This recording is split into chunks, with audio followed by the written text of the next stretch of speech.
Sí, uno, tres, probando. Uno, dos, tres. Uno, dos, tres, probando. Uno, dos, tres.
Buenos días.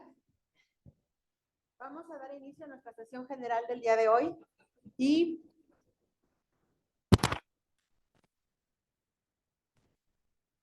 bueno, el día de hoy nos acompaña la doctora María del Carmen Asensio Gordillo. Ella, como parte de su currículum, ella es médico hematóloga, es jefa del servicio de transfusión sanguínea y coordinadora del departamento de calidad de este hospital. Y también nos acompaña el doctor Jorge Luis Medina López, su director médico de este hospital, quien les va a dar un mensaje antes de iniciar nuestra ponencia. Buenos días.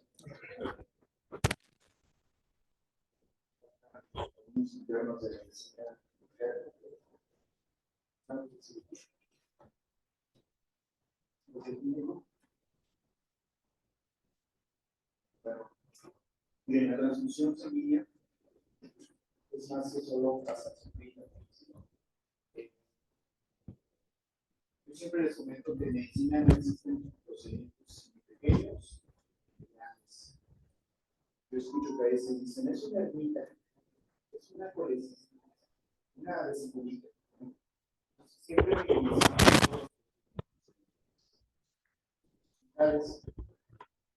y la transfusión sanguínea es uno de ellos.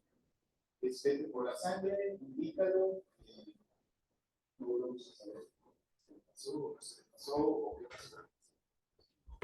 La transfusión sanguínea es un trasplante de un órgano, la sangre es un órgano. Entonces, debería de seguir los mismos requisitos rigurosos necesarios para transplantar. Digo, se requieren en ocasiones especiales y por urgencia, en pacientes que han sufrido un choque hemorrágico, en pacientes que tienen patologías hereditarias, que no pudiéramos seguir el mismo protocolo de trasplante de otro órgano, pero tenemos que darle la misma importancia. ¿Por qué? Porque transfundir erróneamente puede costarle la vida. No crean que solamente porque le pasamos un poquito de sangre, 10, 15 minutos, es una reacción en cadena que genera anticuerpos, que genera inflamatoria en el organismo, genera nefropatía por pigmentos, que hay liberación del grupo M. Entonces, es una verdadera catástrofe. Entonces, el motivo de esta plática es porque queremos dejarles un mensaje muy claro a todos los que se dedican y a todos los que estamos indicando y poniendo que se van directamente con los sectores implementar la transfusión, los que indicamos la transfusión, todos somos responsables. El objetivo de esta charla es reforzar las indicaciones y las medidas de seguridad cuando uno indica una transfusión. No es la primera charla que se da de transfusión sanguínea, creo que al inicio del internado ya les habían dado una charla de de los residentes. Les vuelvo a repetir, el objetivo es reforzar las indicaciones y las medidas de seguridad que tenemos al aplicar una construcción. Y el otro objetivo personal es no hay procedimientos chiquitos. No hay ningún procedimiento chiquito. Es un nombre de cosas que hasta es una carrera de la todos los procedimientos pueden tener consecuencias catastróficas y irreversibles. Entonces, por favor, hay que darle la seriedad que se merece el lugar en el que estamos, pasantes de enfermería, pasantes químicos, internos, residentes, adscritos. Por favor, hay que darle la seriedad a todos los procedimientos que hagamos. Y así como uno va adquiriendo habilidades, destrezas y va adquiriendo expertise con el paso del año, el R1 pasa al R2, el R3, el R4, el R4, por favor, supervise todo lo que hagan en sus R2. No sé si hay adscritos aquí, por favor, adscritos, supervise todo lo que hagan sus residentes. Todos somos responsables de las consecuencias que podemos tener. Entonces, lo dejo con un excelente ponente, una profesional en el tema. Entonces, muchas gracias por acudir a más personas y espero que se tomen muy a pecho, se tomen muy personal y buscar una persona. Gracias, doctor. Gracias, doctor. Ahora los dejo con la ponente, la doctora Carmen Asensio Gordillo. Buenos días a todos, muchas gracias por asistir y pues bueno, vamos a comenzar. Cuando nosotros hablamos de normatividad, generalmente se nos hace muy aburrido y generalmente porque esto implica dos cosas. Uno, por una parte, el conocimiento que nosotros debemos de tener y por otra parte, la responsabilidad que conlleva ese conocimiento. Pero hay algo muy importante. Legalmente, el no leer este tipo de documentos, en este caso, en transfusión sanguínea, esta es la norma oficial que nos rige. El desconocimiento no evita la responsabilidad. Por eso es que siempre tenemos que estar documentándonos en cada procedimiento que hacemos.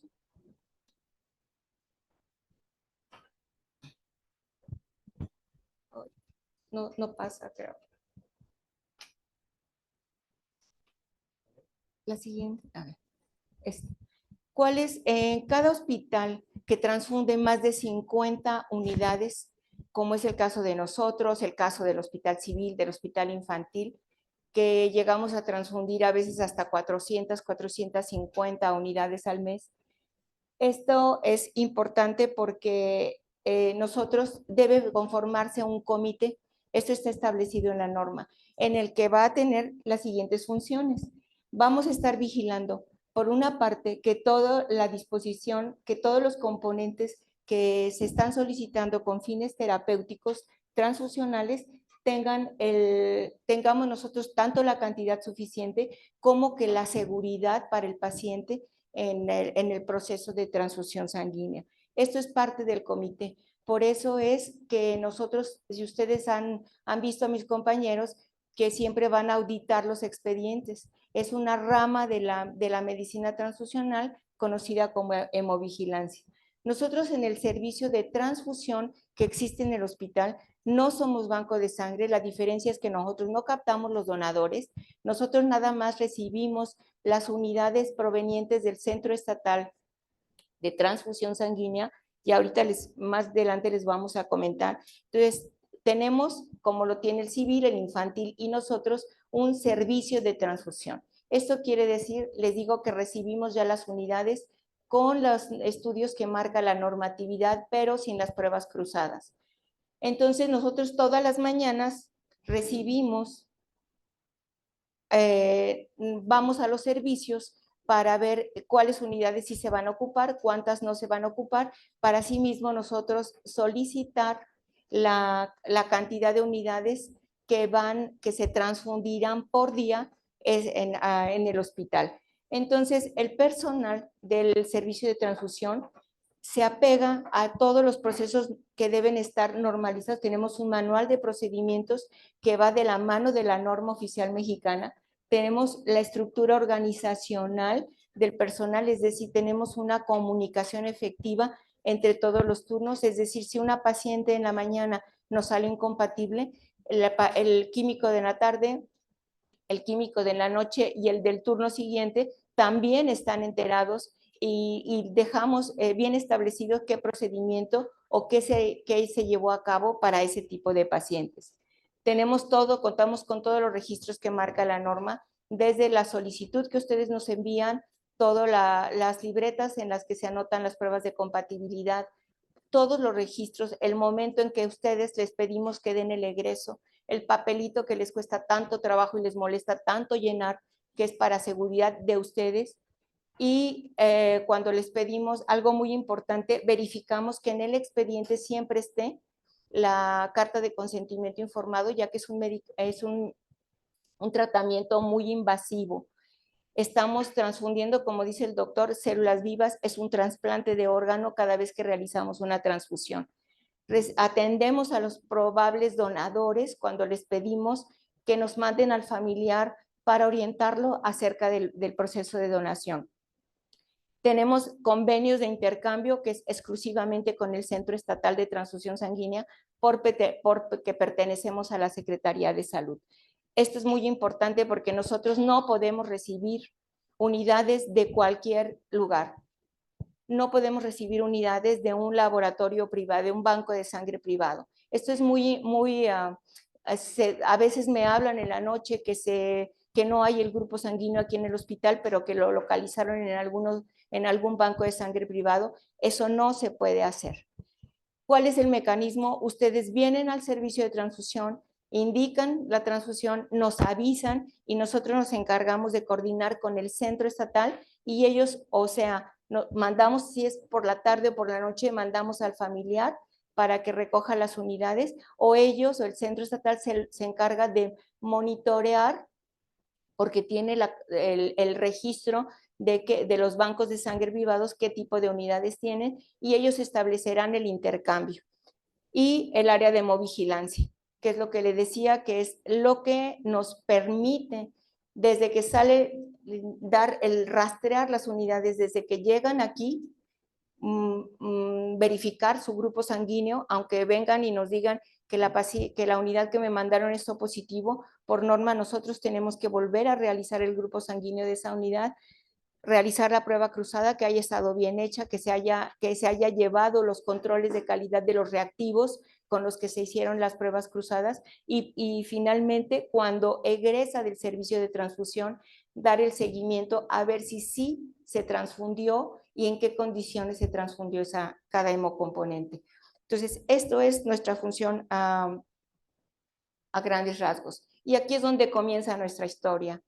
Vamos a hablar sobre qué hay, todo lo que hay detrás de esa pequeña bolsita de glóbulos rojos, de esa pequeña bolsita de plasma o de plaquetas. Todo comienza entonces apegados a la normatividad con la selección. En el momento en que nosotros mandamos la donación, comienza entonces en el centro estatal con la evaluación del donador.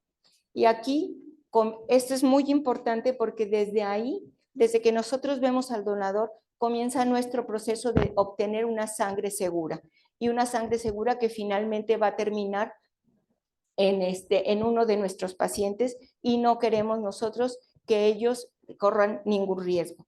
Entonces, pues bueno, pues es la identificación del donador, su evaluación clínica, se hace una historia clínica muy exhaustiva, se toman antes de que done unas muestras de sangre para valorar las cifras de hemoglobina y ver si sí está apto para donar, se entregan formatos de autoexclusión, que estos nos sirven a nosotros como todo es secreto, todo es confidencial, le damos la oportunidad al donador de que él mismo decida si tiene algún factor de riesgo en el que por los estudios de laboratorio, por las técnicas utilizadas, nosotros no podamos detectar si el paciente está positivo para alguna de las pruebas de la serología que marca la norma.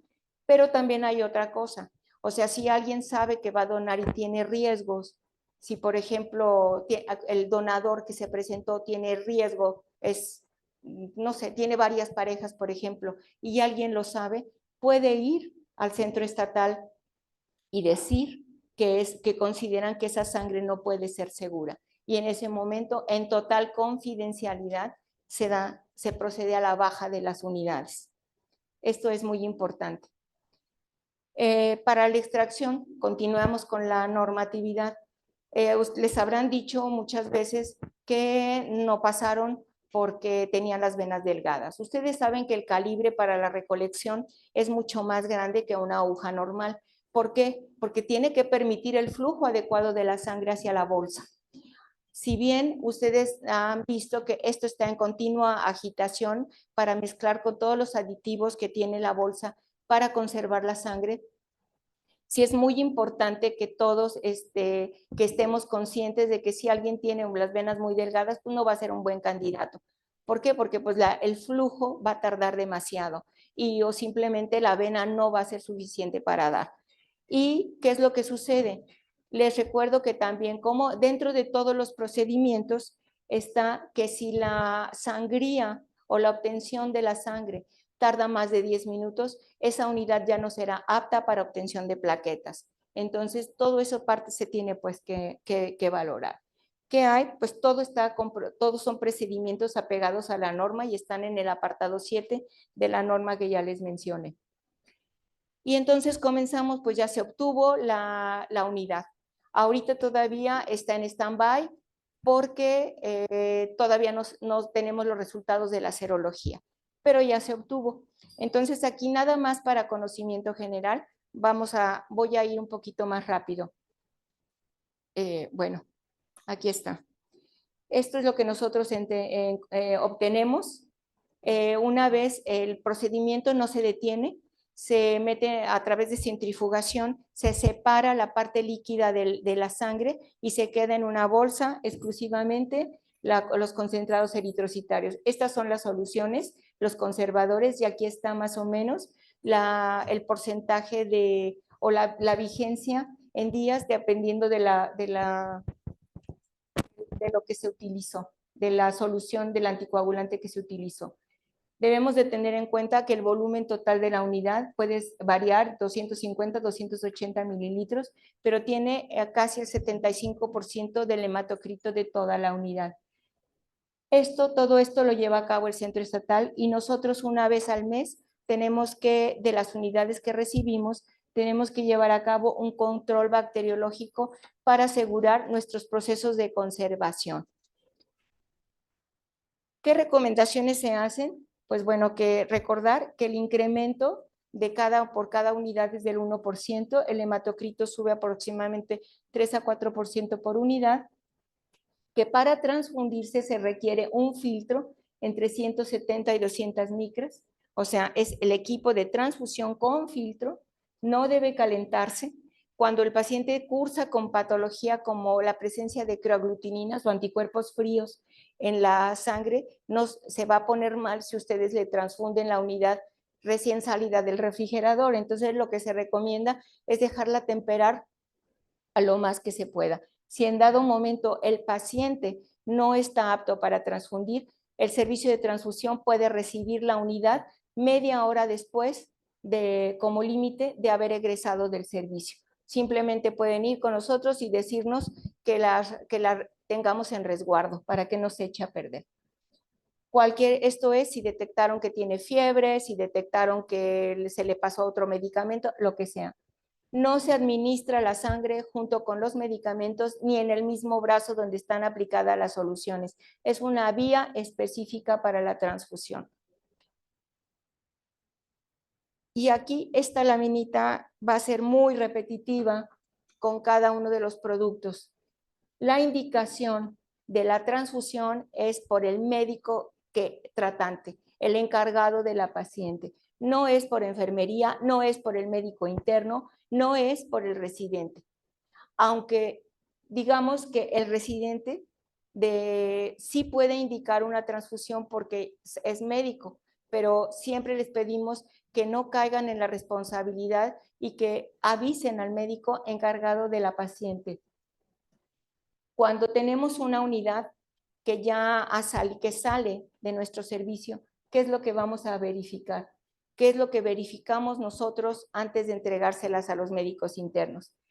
que la solicitud, que todo el nombre que me está dando corresponda al marbete que tiene la unidad. Ustedes saben que o han visto que cuando se entregan las unidades tienen un pequeño papelito en el cual está el grupo sanguíneo, el número de la unidad, el nombre del donador y está también el nombre del receptor de su paciente y el resultado de la prueba de compatibilidad, la fecha también, el servicio.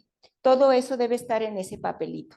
Es muy importante que nosotros no hagamos caso omiso, porque esos papelitos se adjuntan al expediente y pueden ser la diferencia entre una buena aplicación o una mala aplicación de la unidad. Entonces, ¿qué sucede al momento de que el médico detecta? Esto lo voy a estar repitiendo y repitiendo. Cuando el médico detecta o enfermería detecta que la paciente no se siente bien, cuando tiene conectada la unidad. En ese momento, sin decir nada, se suspende la transfusión. No nos vamos a esperar a que llegue la enfermera que está a cargo o a que llegue la jefa de enfermeras o a que llegue el médico que a lo mejor ya se fue. Entonces se suspende. Y este es el procedimiento. La unidad se envía al servicio de transfusión, se toma un tubo morado después de la transfusión, se llena la hoja de reporte de reacciones adversas a la transfusión, bien requisitada y firmada por el médico responsable de la transfusión. ¿Sí? Esto es importante. Con las plaquetas, ¿qué sucede con las plaquetas? Todo, como ustedes ven, en la parte de arriba, todo es controles de calidad. Entonces, les recuerdo que tenemos dos tipos de concentrados plaquetarios. Uno que son los que se obtienen a través de banco de sangre por donador y el otro que se obtiene a través del procedimiento de aféresis. Entonces, ¿qué diferencia hay? Pues bueno, ya está el concentrado de plaquetas de banco. Nosotros se obtiene a partir de cuando se separa la fracción líquida de la sangre, ahí van todas las plaquetitas y después, pues bueno, se somete a otro tipo de centrifugación y se saca el concentrado de plaquetas. Esto es, ¿qué debemos observar nosotros aquí? Pues tenemos que ver cómo me están entregando. Cuando llega que yo solicito las plaquetas, es muy importante por eso les insistimos, tienen que llevarlas primero al servicio de transfusión.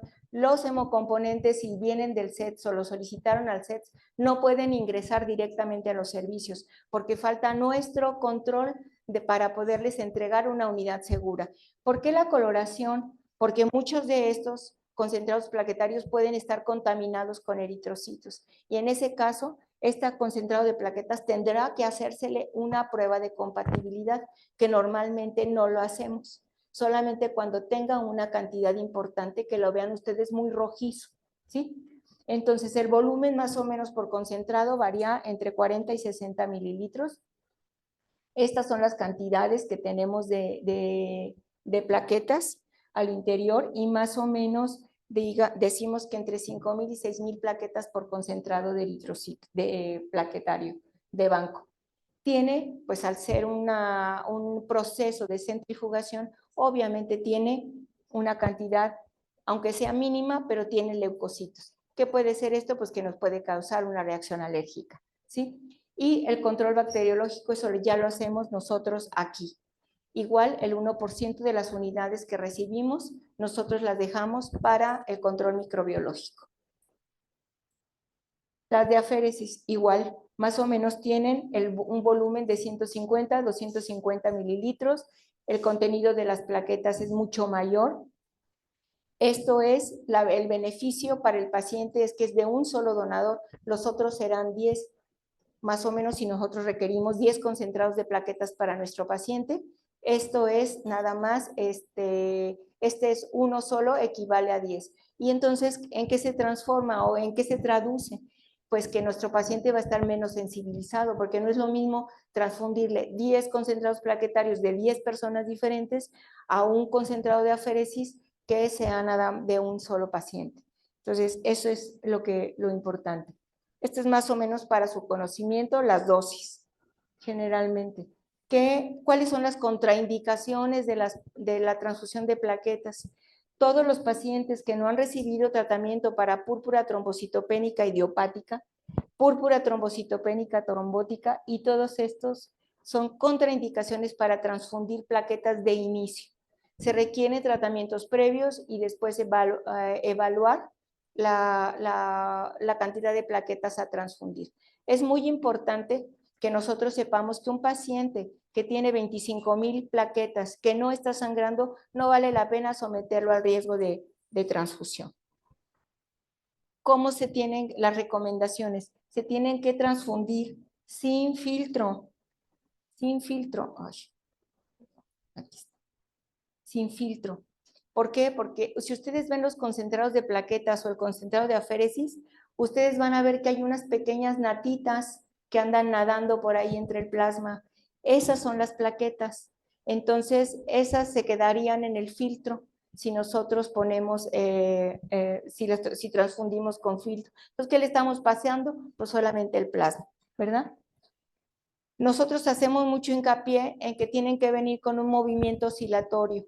Las plaquetas rápidamente se inactivan, se comienzan a agregar, comienzan a secretar ácido nítrico y ya no son funcionales, aunque nosotros las pasemos. Entonces tenemos que dar la indicación de que tienen que transportarse en un ligero movimiento oscilatorio. Aquí en el servicio de transfusión, cuando llegan, que ustedes la solicitan y nos dicen que no la aguanten tantito porque el médico está viendo, esperando los resultados. Entonces tenemos un agitador específico de plaquetas, no está refrigerado, por lo tanto no podemos tenerlas mucho tiempo, porque estas están a temperatura ambiente. ¿Y qué es lo que sucede? Recuerden que aunque su sistema está cerrado, hubo un paso del equipo hacia la bolsa, que si la bolsa está estéril, ese sistema, aunque sea en forma estéril, se abrió. Entonces puede ser que se contamine fácilmente. Por eso es que nosotros preferimos que en cuanto lleguen las plaquetas se transfundan. ¿Qué recomendaciones? Otra vez, la indicación debe estar por el médico tratante en el expediente. Al recibir la unidad, debemos verificar si el hemocomponente es de acuerdo a ese paciente y si corresponde al grupo sanguíneo. ¿Qué sucede aquí? Ahorita vamos a ver un poquito en hemocompatibilidad. No siempre contamos con plaquetas con disposición de aféresis o de plaquetas del grupo del paciente. Las plaquetas no tienen grupo. Entonces se puede transfundir las opciones. Sin embargo, si son plaquetas que les digo que están contaminadas con eritrocitos, pues entonces ahí sí tendríamos que hacer una prueba de compatibilidad. En los concentrados plaquetarios de aféresis, otra ventaja grande que tiene es que como es un filtro por el que pasa la sangre y es exclusivo para sacar plaquetas, los glóbulos blancos son más grandes y obviamente se detienen. La contaminación de glóbulos blancos es mucho menor. Entonces, no es que haga publicidad para las aféresis, pero digo, sería lo ideal. Entonces, en caso de reacción, ¿qué tipo de reacciones son las que nos pueden dar? Pues a las proteínas del plasma pueden dar rash cutáneo, puede dar fiebre. Al mínimo signo, suspender la transfusión y hacer el procedimiento que ya dijimos. El plasma, les recuerdo que a veces nos ha tocado ver que la paciente tiene trombocitopenia y le transfunden plasmas. Ese no le va a servir para reponer las plaquetas. El plasma solamente sirve para reponer los factores de coagulación. Y tenemos dos tipos de plasma. Cuando nosotros extraemos la unidad, debe congelarse y debe hacer todo el procedimiento en las primeras 6 horas de obtenida la unidad. Eso se llama entonces plasma fresco.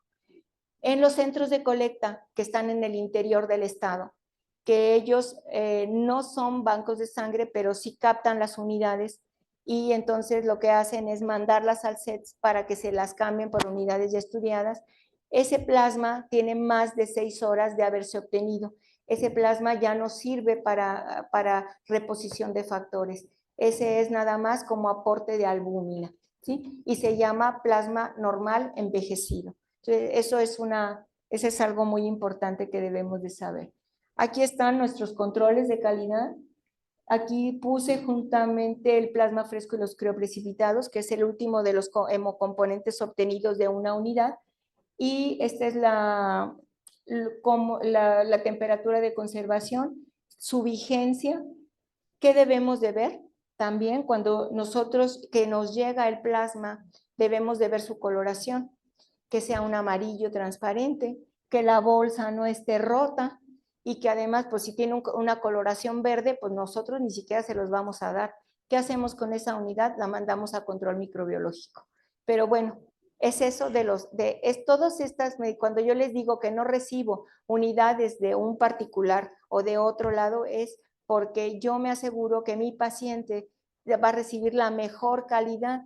Y entonces nos han llegado pacientes de traslado que vienen con unidades de sangre gordas como no se imaginan, casi se salen de la bolsa, y por otra parte los plasmas verdes. Entonces nosotros no recibimos. ¿Qué hacemos?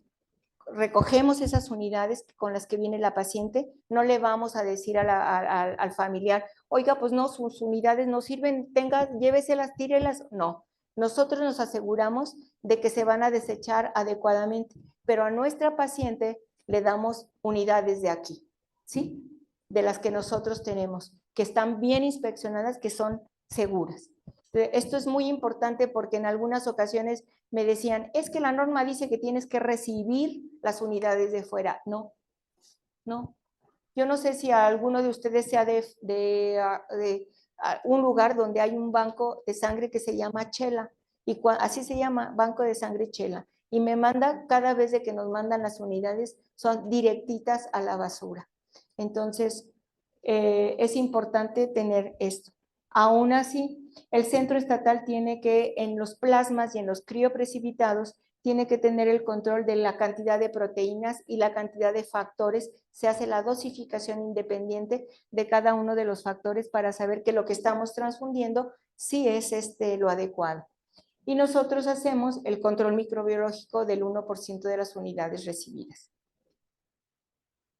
¿Qué recomendaciones se tienen que tener? Nosotros a veces recomendamos que se transfunda con el filtro para evitar alguna mallita de fibrina que pueda transfundirse. Sin embargo, el crioprecipitado, si ustedes ven, son volúmenes, no sé si los han visto, los invitamos a que pasen ahí para que los conozcan, son volúmenes aproximadamente de 10 mililitros. Entonces, en lo que llegan del set, aquí ya se descongelaron y eso sí tienen muchas mallitas blancas. Ese es el factor 8, factor 5 y fibronectina que tiene el crioprecipitado.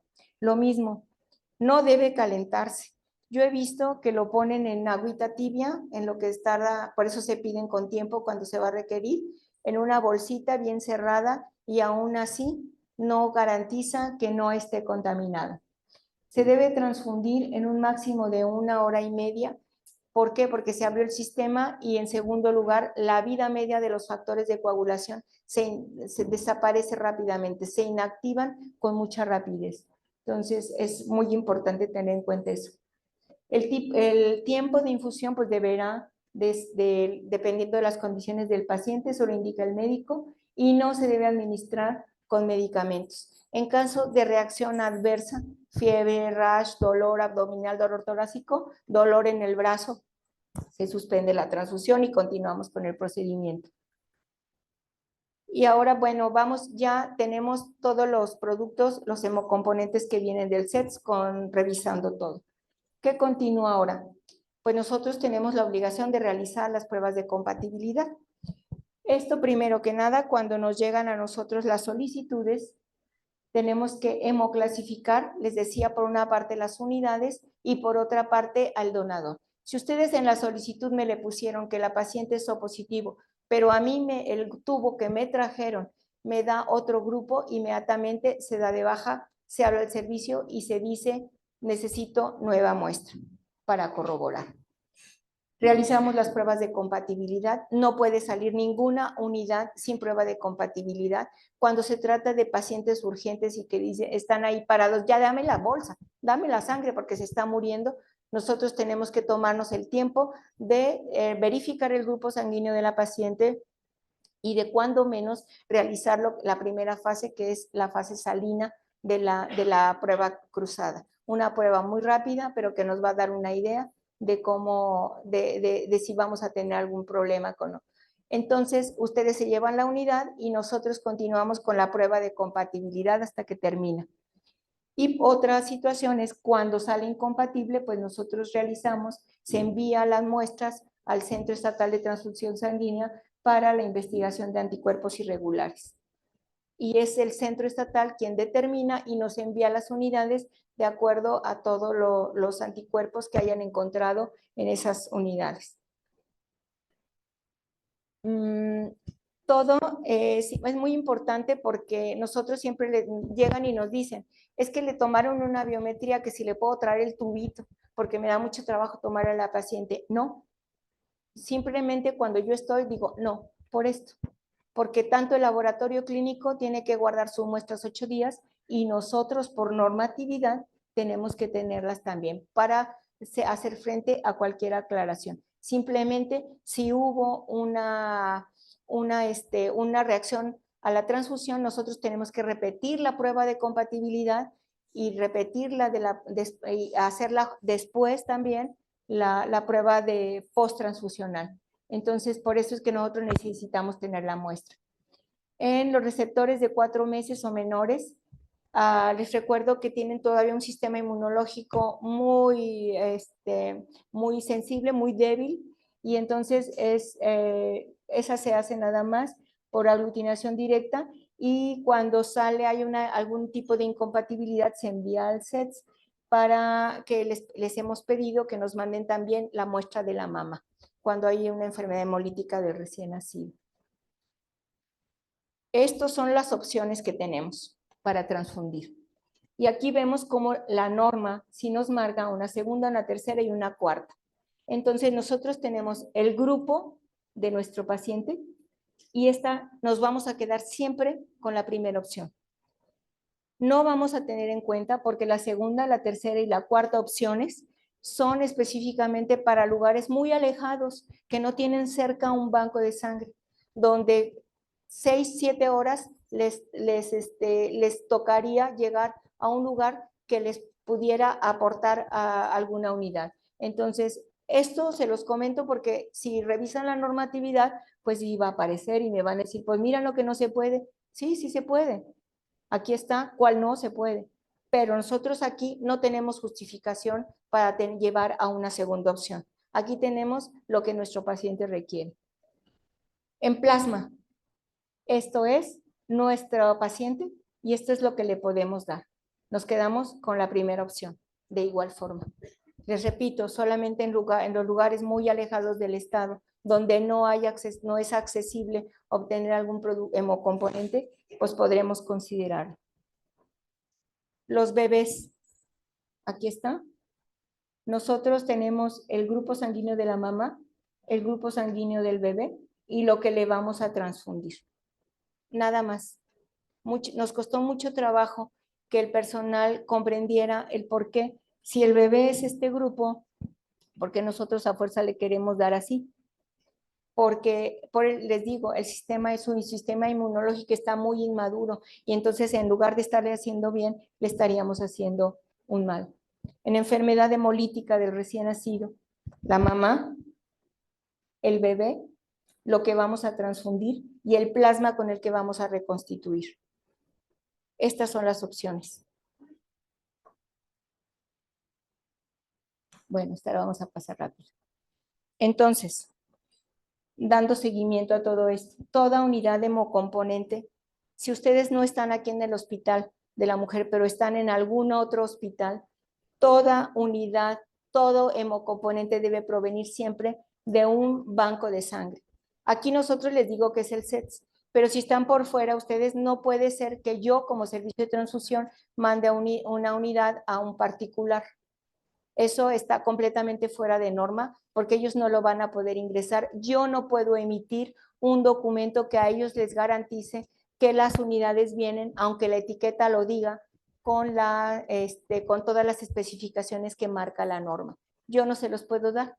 Entonces, las unidades que nosotros tenemos son para aquí, no pueden ir a ningún lado. Y ustedes deben asegurarse que la sangre, cuando ya estén fuera de aquí, provenga de un banco de sangre. La solicitud debe contener, cuando les insistimos, no, te regreso la solicitud porque mira, no me la llenaste correctamente. Entonces, debe de tener todos los datos de identificación del paciente, el grupo IRH, el diagnóstico que tiene el paciente, el motivo de la transfusión. Nos deben de poner breves antecedentes porque a nosotros nos sirve saber si el paciente es politransfundido, si es la primera vez, cuántos embarazos tiene y cuál es el motivo de la transfusión. Yo rechazo siempre anemia, porque la anemia no es un diagnóstico, es la consecuencia de un padecimiento. Entonces, cuando ustedes me le ponen anemia y que le firman en la libreta anemia, casi quiero convulsionar. Y entonces les pido al personal, por favor, investiguen el diagnóstico de la paciente, porque anemia no es un diagnóstico y yo no lo puedo poner en la libreta oficial que manejo y que me revisa el Centro Nacional y que me revise el Centro Estatal con el diagnóstico de anemia. No es un diagnóstico. Entonces, una vez que ya tenemos nuestra unidad, ya se le hizo la prueba cruzada, vamos entonces a dar el primer paso. El primer paso es la recepción del hemocomponente en el servicio. Debemos asegurarnos, antes de ir por la unidad, que como médicos internos, el médico tratante verdaderamente haya indicado en el expediente la transfusión, ¿sí? La recepción del como, ya la indicó, voy al servicio de transfusión por la unidad, regreso. La unidad generalmente la recibe el personal de enfermería. Pero aquí tenemos que tener mucho cuidado porque la identificación del paciente a transfundir debería realizarse por 2 personas. Esto lo marca la norma. Primero, debemos revisar la identidad correcta del receptor, es decir, que el papelito que viene pegado en la unidad sea verdad, concuerde con mi paciente que voy a transfundir. Si es la misma, ok. Entonces, que concuerde con los datos del expediente. De nuevo, que esté indicada, que me diga el médico en cuánto tiempo la voy a transfundir, qué voy a transfundir, si nada, qué tal que llegó el plasma y él nada más había indicado un paquete. Entonces, ahí ya no es correcto. Y que corresponda la unidad que ustedes tienen en sus manos al grupo del paciente. Cualquier discordancia en este primer paso, se suspende la transfusión. No se va a transfundir. Ahorita todavía ni le hemos conectado, pero en ese momento decimos, no la aplicamos. Si el médico no la ha indicado, por favor, no la apliquen. Si no está bien especificado qué es paquete, plaquetas, plasma, lo que sea, no la apliquen. Es muy importante tener eso en cuenta. Segundo paso, ya le entregamos, ya se corroboró, pasamos entonces. ¿Qué sigue? Pues a revisar la hoja de enfermería. Yo les decía que enfermería es quien recibe la unidad para aplicarla. Nosotros nos basamos en esta hoja. Esta hoja siempre debe estar en el expediente y es algo que nosotros recibimos. Entonces, debe estar la fecha de la que se recibió la unidad, el número de unidad, el grupo sanguíneo, qué tipo fue. Aquí en este caso es un ejemplo nada más, no es para señalar a nadie, fue un plasma. Se indica la hora de inicio de la transfusión, la hora en la que se terminó y antes de aplicar la transfusión, antes de conectarla, pues se toman los signos vitales para ver cómo está nuestra paciente. Durante la transfusión debe volverse a vigilar los signos vitales. Después de la transfusión debemos volver a tomar los signos vitales. Y aquí dice un recuadrito que dice reacción adversa, no. Perfecto, entonces firmo. La persona que aplica la transfusión debe firmarla y poner aquí su nombre y su cédula profesional. Esto es muy importante. Así es el segundo paso que debe ser. Tercer paso. Nosotros conectamos la unidad.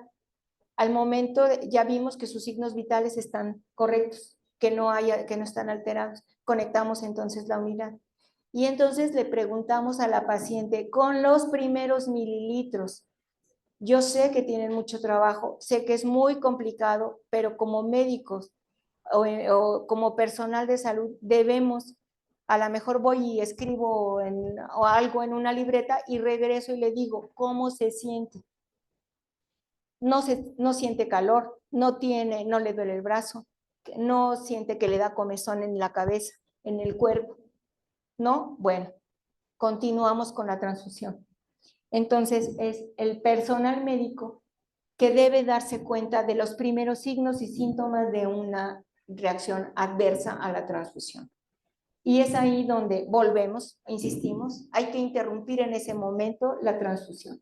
Si la señora dice, es que me duele el brazo donde está, me está doliendo mucho y tiene el rojo y además pues me está dando comezón y tengo calor o lo que sea, no esperemos a nadie, en ese momento cerramos.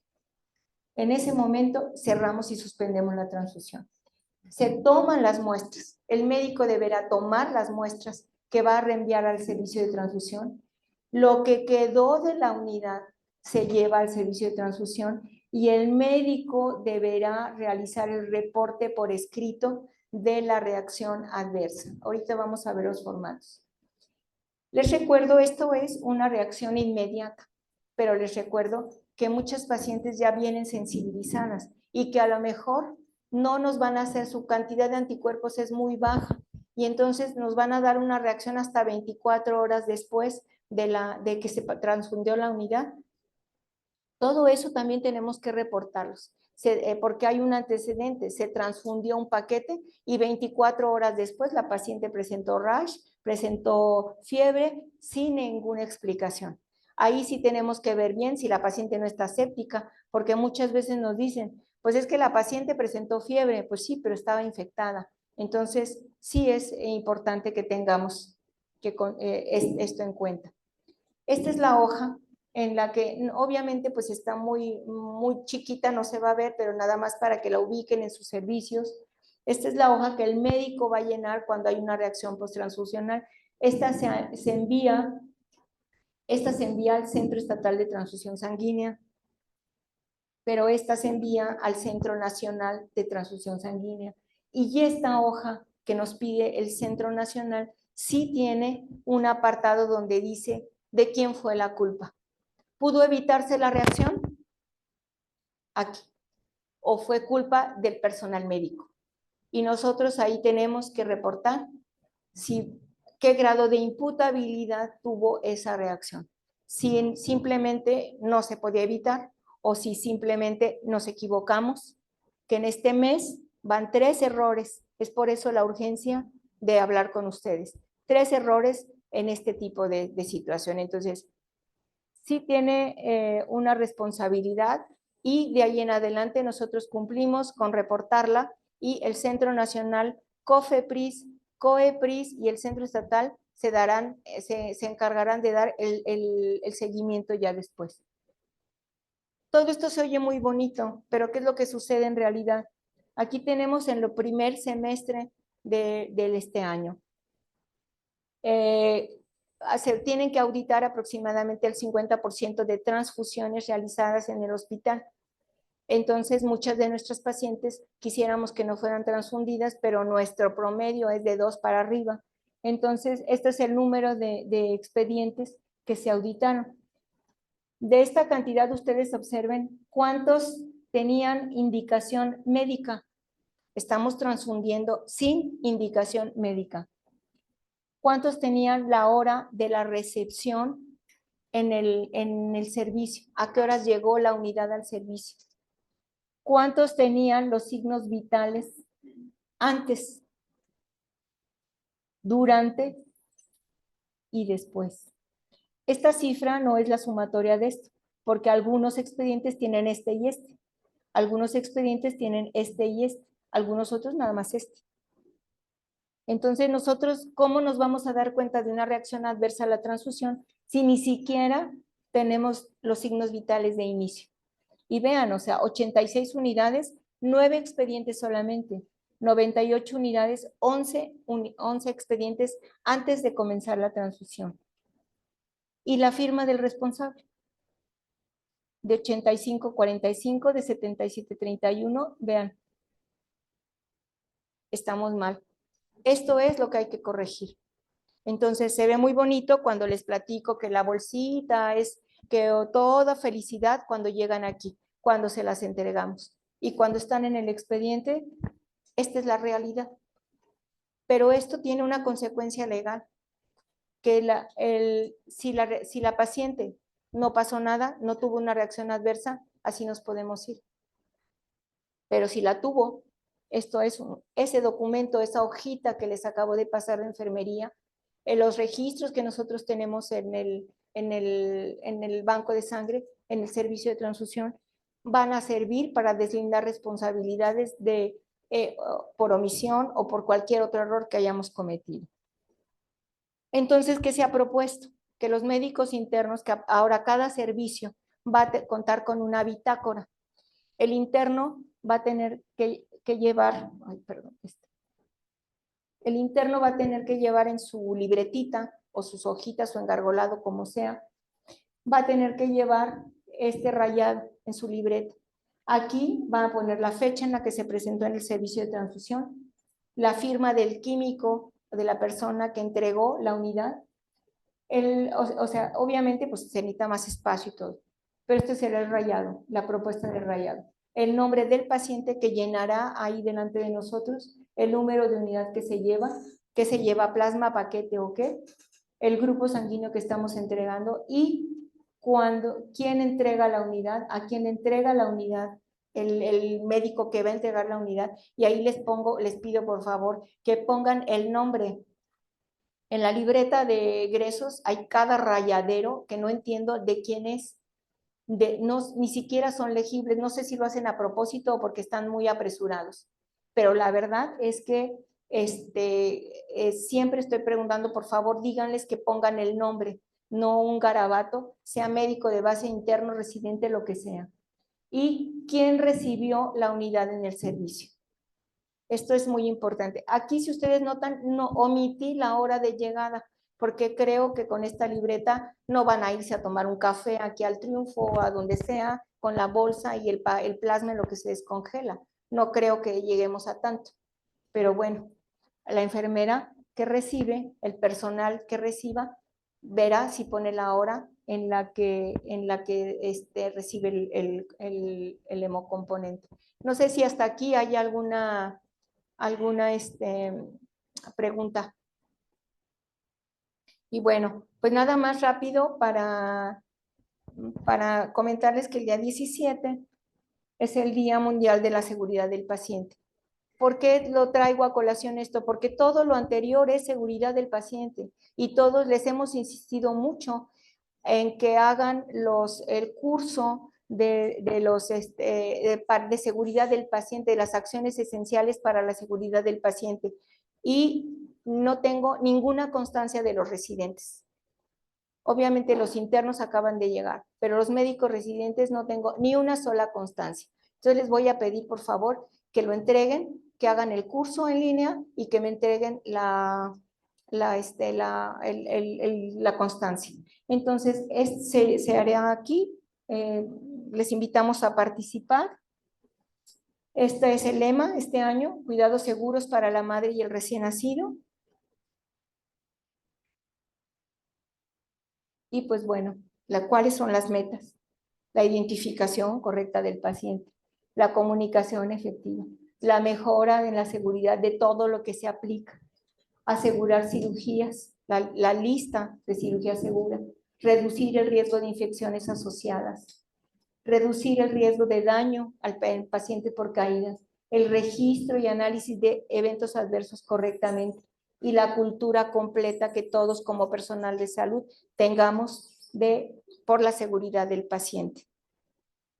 Si no hay ninguna pregunta, el licenciado encargado del departamento jurídico, ante toda esta situación, no sé si gusta hacer algún comentario, que no es para asustar a nadie, pero simplemente que nos ilustre. Buenos días a todos. Bueno, mi participación va a ser muy breve y respecto a una connotación o una palabra que se ha estado mencionando, que es la responsabilidad. ¿Sale? Respecto a Al efecto de transfusión o al proceso de transfusión, vamos a manejar específicamente 4 conceptos o 4 materias legales.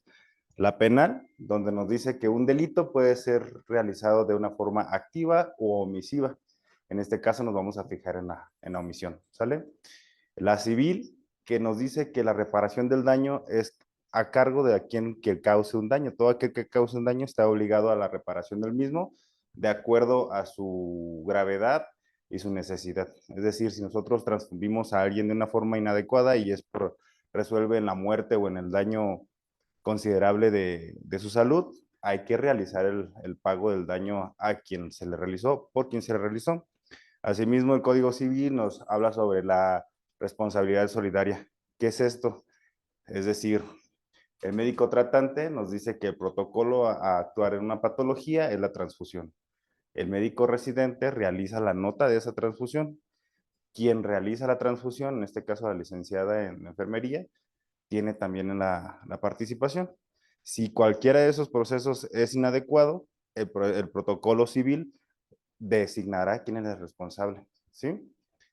Después viene la materia administrativa.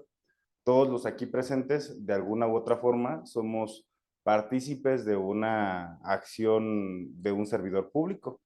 ¿Por qué? Porque trabajamos o damos servicio o prestamos servicio en un hospital de índole público. Es una unidad administrativa. Por lo tanto, nos consideramos servidores públicos. La ley de responsabilidad administrativa y la ley de responsabilidad del servidor público baja la responsabilidad hasta quien realiza una acción, en este caso omisión, de quien participa en un protocolo. Y nos habla también de las omisiones o no acatamiento al protocolo respectivo en este sentido, pues la transfusión, que nos dice también la Ley General de Salud y que nos dice también pues, la norma 253 sobre la transfusión. Por último, nada más quiero que siempre se fijen en las acciones que van a realizar desde un punto de vista bioético, desde el punto de vista o del principio de beneficencia, no maleficencia y de autonomía por parte del paciente. Nadie está obligado a realizar un bien para su salud. Si el paciente no está de acuerdo con la transfusión, es una complicación. Por ejemplo, en los temas de los testigos de Jehová, ¿sí? Que de ahí ya en una cuestión de urgencia se puede realizar pues esa omisión, pero es un tema aparte y muy estructurado.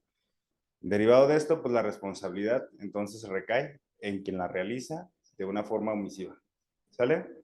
Por favor, tengan toda la confianza de preguntarnos cualquier cosa respecto al protocolo de administración de hemocomponentes para que así ustedes no recaigan en una omisión o un delito respecto a este protocolo. ¿Sale? ¿Alguna duda o comentario? ¿Seguros? Bueno. Gracias por su atención, gracias licenciado por su participación. Muchas gracias a todos por su atención. Quedamos a sus órdenes para cualquier duda, cualquier situación que ustedes, cualquier cosa que quieran preguntarnos, estamos ahí en el servicio de transfusión para servirles. Muchas gracias y pues los dejamos con algo agradable. Donar sangre es donar vida, pero también puede ser, si cuando está mal indicada, puede llevarnos a un desenlace fatal, con una responsabilidad grave.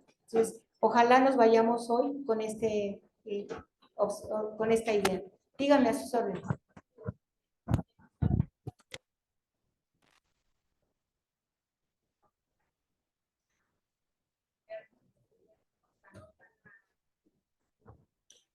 No, no se transfunde. Simple y sencillamente no se transfunde. Si no está por escrito con el nombre del médico completo, la cédula, y no se puede transfundir la unidad. Para seguir. ¿Alguna otra duda? Pues muchas gracias a todos por su asistencia y estamos ahí para servir.